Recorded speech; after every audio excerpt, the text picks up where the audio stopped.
ہم اپنے بچے لے کے آ رہے ہیں، بچے آپ خرید لیں تاکہ ہم اس کھاد ڈال سکیں، ہم بجلی کا بل ادا کر سکیں. یہ بجلی کا بل ہم ادا نہیں کر سکتے. السلام علیکم ناظرین، میں ہوں آپ کی میزبان عروسہ خان اور آپ دیکھ رہے ہیں ڈیلی پاکستان. ابھی پچھلے دنوں ایک ویڈیو وائرل ہوئی ہے جس میں مرکزی صدر پاکستان کسان اتحاد خالد محمود کھوکھر صاحب نے ایک بیان جاری کیا ہے جس میں انہوں نے کہا ہے کہ ان کی پی ٹی آئی سے جو شادی تھی وہ پسند کی شادی تھی، لیکن اب یہ نوبت طلاق تک جا پہنچی ہے. یہ نوبت کیوں پیش آئی، طلاق کی نوبت کیوں پیش آئی؟ ہمارے ساتھ اس وقت مرکزی صدر پاکستان کسان اتحاد خالد محمود کھوکھر صاحب موجود ہیں. انہی سے جانتے ہیں کہ آخر یہ ویڈیو جو انہوں نے ویڈیو میں بیان جاری کیا ہے اس کی نوبت کیوں آئی. السلام علیکم سر. جی وعلیکم السلام. جی آپ کا بہت شکریہ. جی اصل میں یہ ہے کہ اس حکومت میں آ کے ہماری پیداواری لاگت کو بہت بڑھا دیا گیا ہے، جو کاشتکار جس کو افورڈ ہی نہیں کر سکتا. اب یہ دیکھیں، جو ہمیں یوریا کا بیگ، یوریا کھاد ہے، اس کا بیگ جو ہمیں پہلے مل رہا تھا 1200-1300 میں، اب 2040 پہ ہو گیا ہے. ڈی اے پی 2300 کی تھی، وہ 3700 کی ہو گئی. بجلی کا یونٹ 5 روپے 35 پیسے کا تھا، اب وہ 15, 20, 30, 40 مختلف لوگوں کو مختلف آ رہا ہے ریٹ، اس کا لگ کے آ رہا ہے. ایف پی اے کی وجہ سے فیول پرائس ایڈجسٹمنٹ اس میں لگا دی ہے. وہ کاشتکار افورڈ نہیں کر سکتا. ہم ریجن میں ہمارے پاس لیول پلینگ فیلڈ نہیں ہے. اب انڈین کاشتکار کو لیں تو وہاں جو یوریا کی بوری ہے وہ ہے 540 روپے میں، پاکستان روپیز میں، یہاں 2040 میں. وہاں ڈی اے پی کا کم ریٹ ہے، وہاں بجلی کاشتکار کو مفت ملتی ہے، وہاں جدید ٹیکنالوجی ہے، یہاں پہ ٹیکنالوجی پہ کوئی پیسہ بھی خرچ نہیں ہو رہا. اس وقت پاکستان کی زراعت زبوں حالی کا شکار ہے. اب آپ یہ دیکھیں کہ اس دفعہ کاٹن کا جو حکومت نے خود ٹارگٹ فکس کیا تھا وہ تھا 15 ملین بیل کا. اب ہم جو اچیو کر رہے ہیں وہ 8 ملین بیل ہے.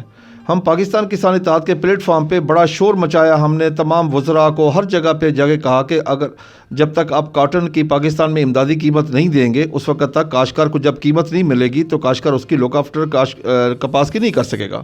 اور وہی ہوا کہ جب اگست میں ریٹ ڈاؤن ہو گیا، 2800 پہ آ گیا، اس کی کاسٹ آف پروڈکشن 4500 تھی، ریٹ 2800 پہ آ گئے تو اس نے سپرے کرنا چھوڑ دیے، جس کی وجہ سے ہماری پیداوار کم ہوگی. اور اس سے لاسز جو ہوئے ہیں کہ 7 ملین بیل کا میں نقصان ہوا. 7 ملین بیل سے مراد ہے $7 بلین.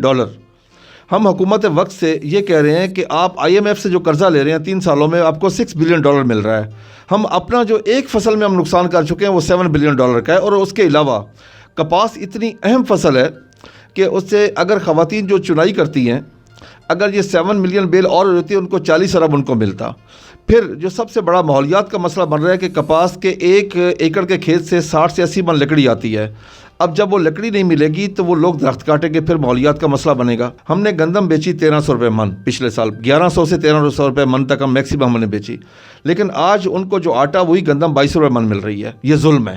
سر یہ تو پوری زیادتی ہے نا کہ آپ لوگ جو ہے وہ کم ریٹس میں دے رہے ہیں اور آگے جو کنزیومر ہے وہ اس کو مزید مہنگے داموں خرید رہے ہیں. اچھا، جب ہم نے پچھلی دفعہ گنا بیچا جی، ہم نے گنا دیا 180 روپے پہ، چینی کا ریٹ تھا اس وقت کو 45 روپے کلو، اب لوگوں کو چینی مل رہی 80 روپے کلو. تو اس لیے جب تک حکومت اپنی زراعت پہ توجہ نہیں دیتی، زراعت معیشت کی ریڑھ کی ہڈی، ہم بچپن سے پڑھتے آ رہے ہیں، لیکن اس ہڈی کو بے دردی سے توڑا جا رہا ہے.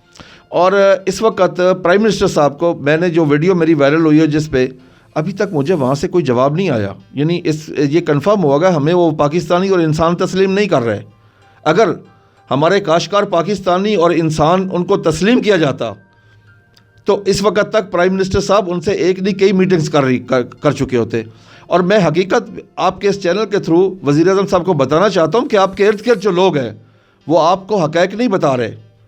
آپ موڈیز کی رپورٹ پہ جا رہے ہیں. آئیں ایک غریب کاشتکار کے گھر کی رپورٹ لیں کہ اس کے گھر کے حالات کیا ہے. سخت سردی میں، اس دھند میں، ایک کورا پڑ رہا ہے اس وقت. ہم اپنے بچوں کو لے کے اسلام آباد میں آ رہے ہیں اور وزیر اعظم صاحب کو میں کہنا چاہوں گا کہ آپ الیکشن سے پہلے کہتے تھے کہ ہم اس ملک کے کشکول کو ہم توڑیں گے کہ ہمارے حکمران بھیک مانگ رہے ہیں. آج آپ کے سامنے ہر کاشتکار گلے میں کشکول ڈال کے اسلام آباد آئے گا کہ آپ نے پورے ملک کو بھکاری کر دیا ہے. سر آپ لوگ احتجاج کی جو ڈیٹ ہے وہ کب کی ہے اور کب آپ احتجاج کرنے جا رہے ہیں؟ دیکھیں جی، ہم 18 دسمبر کو احتجاج کر رہے ہیں اسلام آباد میں جا کے. ہم پریس کلب میں جائیں گے پہلے، نیشنل پریس کو، اس کے بعد آگے بڑھیں گے. پھر ہم بچے ساتھ لے کے جا رہے ہیں اور یہ پیغام دے رہے ہیں کہ چھوٹا کاشتکار اپنے زیور بیچ چکا ہے، اپنے جانور بیچ چکا ہے، اب اس کے پاس بچوں کے علاوہ کچھ نہیں ہے. اور اس کی وجہ یہ ہے کہ مخلوق خدا کے لیے گندم ہم نے پیدا کرنی ہے. جو ایک کسان ہے، ایک غریب کاشتکار ہے، وہ نائب خدا بھی ہے. اللہ کا دیا ہوا رزق اس زمین کا سینہ چیر کر اللہ کی مخلوق تک پہنچاتا ہے، وہ ہم نے پہنچانا ہے. لیکن ہمارے پاس کھاد کے لیے بجلی کا بل ادا کرنے کے لیے پیسے نہیں ہیں. اس لیے ہم مجبوراً ایک بات کر رہے ہیں, مجبوری ہو کے, کہ ہم اپنے بچے لے کے آ رہے ہیں, بچے آپ خرید لیں تاکہ ہم اس کھاد ڈال سکیں, ہم بجلی کا بل ادا کر سکیں. یہ بجلی کا بل ہم ادا نہیں کر سکتے. سر آپ لوگ جو احتجاج کرنے جا رہے ہیں تو کیا آپ یہ احتجاج ریکارڈ کروا کے واپس آ جائیں گے یا مطالبات پورے ہونے تک یہ احتجاج جاری رہے گا؟ جی ہمارے لوگ کمبل, لکڑی, کھانے پینے کے اشیاء ساتھ لا رہے ہیں. جی ہم اس سردی میں وہاں بیٹھیں گے, مریں گے بے شک, جو مرضی ہوگا ہم وہیں بیٹھیں گے. میں نے کل ہی پرائم منسٹر کے ترجمان سے رات بات کی ہے, ندیم افضل چند سے میری بات ہوئی ہے. میں نے کہا جی وزیر اعظم صاحب کو ہمارا پیغام دے دیں کہ اگر مولوی صاحبانوں کو آپ کمبل بھیج سکتے تو ہمیں بھی بھیج دینا, چلو اتنا احساس کر لینا. لیکن ہمیں نہیں یقین کہ ہمارا کوئی احساس کرے, کیونکہ ہمیں وہ پاکستانی اور انسان تسلیم نہیں کیا جا رہا. اور میں ایک چیز بتانا چاہتا ہوں کہ جناب وزیر اعظم صاحب, آپ نے تو ہمارے چارٹر آف ڈیمانڈ پہ سائن کیے تھے, آپ بھی تھے, شاہ محمود قریشی صاحب بھی تھے, جہانگیر ترین صاحب بھی تھے. وہ آپ بھول گئے ہیں کہ اس وقت سائن کرنے, کیونکہ اس وقت ووٹ لینے تھے, اس لیے ہمارے چارٹر آف ڈیمانڈ پہ سائن کیے تھے. آج آپ پرائم منسٹر بن گئے ہیں تو کاشتکاروں کی بات تک نہیں سن رہے. دنیا کے ایمبیسیڈر پاکستان میں آتے ہیں تو آ کے وہ اپنی یہاں پہ مارکیٹنگ کرتے ہیں. جناب آپ صرف ایک چیز دیکھیں کہ ہم ایکسپورٹ چائنا کو کتنی کر رہے ہیں, $1 بلین کی کر رہے ہیں, اور چائنا ہمیں کتنا دے رہا ہے, $16 بلین یہاں بھیج رہا ہے وہ. تو یہی چیز دیکھ کے یہاں سے سیکھیں. ہم محب وطن ہیں, ہم پاکستان کے لیے کام کرنا چاہتے ہیں, پاکستان میں زرعی پیداوار ہم بڑھانا چاہتے ہیں. خدا کے لیے ہمارا ساتھ دیں. سر پچھلی دور حکومت میں اور اس دور حکومت میں کیا فرق ہے؟ دیکھیں جی, میں تو ایک چیز واضح کہوں گا, پچھلی حکومت میں ہم نے بہت سارے احتجاج کیے, اس وقت بھی. میں پچھلے کئی برسوں سے دیکھ رہا ہوں جی, کسی بھی حکومت کی ترجیحات میں زراعت نہیں ہے. پچھلی حکومت میں بھی کوئی اچھا کام نہیں ہوا زراعت کے لیے کہ میں کہوں کہ انہوں نے یہ بہتر کیا اور انہوں نے یہ نہیں کیا. تو زراعت کے لیے کچھ نہیں ہوا جی. میں کپاس کا کاشتکار ہوں. 92 میں نے کاشتکاری شروع کی تھی.